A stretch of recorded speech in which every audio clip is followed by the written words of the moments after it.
маселесине. Ушул Кемпироват талаш жерге кирген эмес. Мына караңыз, 65 жылы. Чегара бизде калып атат. 75 жылы.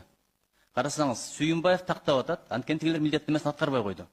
Анан 91 жылы Алматы макулдашасы боюнча эгемендүүлүктү кайсы чегарада алсак, ошол чегара силердики деп Өзбекстанда таанып атат, бизде таанып атабыз. Бул каяктан жүрүп талаш болуп калды Кемпироват? Ким чыгарды бул маселени? Кемпироват суу сактагычы 1965 жылы эле ошол суу сактагач куруу үчүн деп бөлүнүп берилсин деп токтомдор жөнүндө биз айттык азыр. Анан сиз ушу менен экинчи жолу суроо берилип атат, эмне үчүн 91 жылкы башка материалдарды карабадыңар депчи. Бул чегара маселесин карап атканда ал маселе көтөрүлгөн. Бирок мисалы 91 жылы отурган болсо, анда биз бүгүнкү күнү жана айткан орто токой суу сактагычы толугу менен Өзбек Республикасы пайдаланып келген. Анда ушу 91 менен биз Өзбекстанга өткөрүп беришке эле алабыкадагы ушу 13 километр Кыргызстандын ичинде турган жер аянтын. Анда сырткары ошол эле газохранилище Бөлгөнденский массивде 20 000 гектардан ашык жерлерибиз бар эле. Алардагы ошол описаниянын негизинде 61-ге ылайык. Бизге өтө ошол жерлер легитимный документ 1961 жылкы деп эсептелген.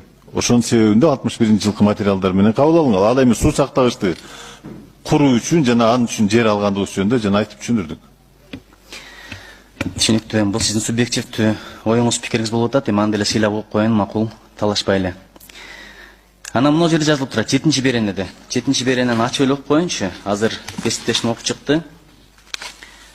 Кыргыз Республикасы Гавасай дарыясынын табигый агымына тоскоол боло турган кандайдыр бир гидротехникалык жана башка курулмаларды курбоого, ошондой эле Гавасай дарыясында суунун техникалык булганышына жол бербөгөн милдеттенет.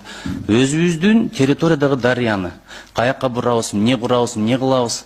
Эмне үчүн биздин акыбыз жок? Бир, ушуга эле улай сурап коеюн.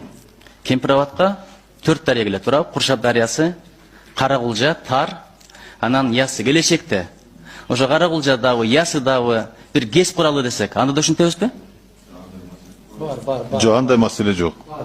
Ал эми Гавасайда эме алган себеби суунун жээгинде сууга жанаша эле биздин жалаң айылдарыбыз жашаганына байланыштуу ал жерде ошондой комиссиянын чечими болгон. Мына көрдүңүзбү? Мен түшүнгөн жокмун жогоңузду. Бизди көрүп отурган түз эфирден көргөндөр деги эле түшүнгөн жок. Көлдөн, таластан, ошол эле алайдан көрүп аткандар болсо такыр түшүнгөн жок. Бул ошон үчүн мен айтып аткам, мораторий дегенде бир каприз эмес, кичине убакыт керек болчу да. Ошону айтып аткамын. Макул дейли. Кийинкиси. Телефонуңуз iPhone болсо, мен ошол iPhone'уңузду сурасам, 3 Huawei алып берейин, же 3 Mi алып берейин. Ошол телефонуңузду мага бериңиз десем бересизби?